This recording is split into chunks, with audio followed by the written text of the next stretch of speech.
Yo, what's up mga part? Welcome back. So, kita niyo naman kung ano ang nasa harap natin ngayon.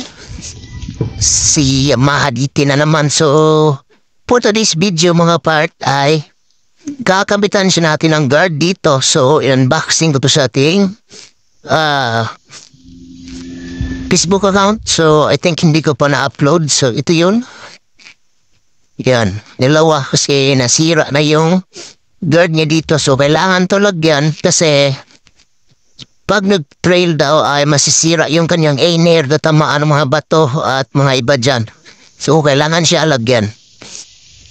And first thing to do is tanggalin natin to. Kailangan natin itong baklasin kasi hindi ito talagay if hindi yan babaklasin. So, yan. Tanggalin muna natin yung gulong para step by step tayo. So, kuha mo na ako ng tools at tanggalin mo na din yung kanyang gulong mga part. So, tara, let's go! So, natanggalan natin yung kanyang gulong mga part. So, at this time, tatanggalin na natin yung kanyang front shock absorber. So, yan mga part, medyo nahirapan tayo ng konti kasi sobrang tigas na. So, buti nakalas natin dito banda. Ito na lang, so hilain na lang natin yan. At tatanggalin ko na siya mga part para matapos na tayo nito. Let's go. So, yan na mga part, nalinisan na natin yan at kinabit na natin yung isa. Yan yung isa. So, ibabalik na lang natin to. Lalagyan muna natin ng lubricant tong dalawa. Kasi para hindi na tayo matigasan. And ito na, full goods. So, sa mga nagtataka kung bakit pula, nilagay ko kasi plano kong mag-repaint ng kulay pula. At lagyan natin ng gas. Daddy car. So, yun.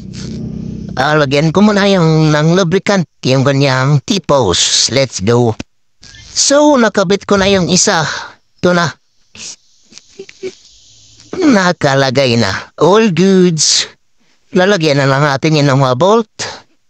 At yung takip niya dito para doon sa kabila na tayo. So, tara mga part, lagyan muna natin siya ng bolt at doon na tayo sa kabila para hindi na tayo magka-problema.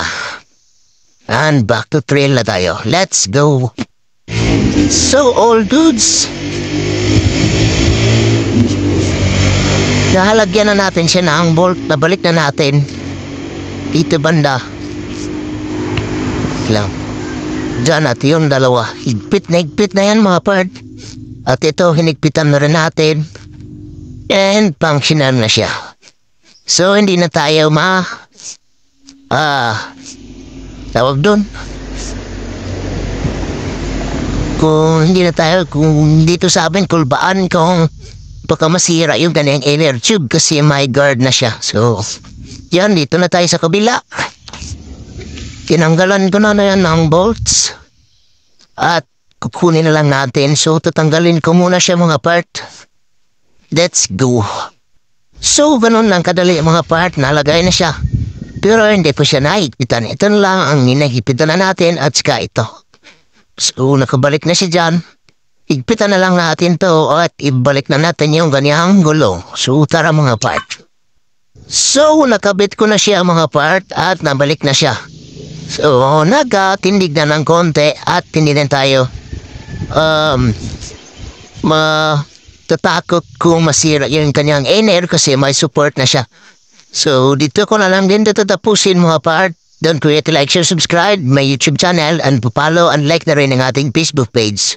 Boss Jacob and follow also my TikTok page, Part Jacob Say. So, dito ko lang din tatapusin mga part.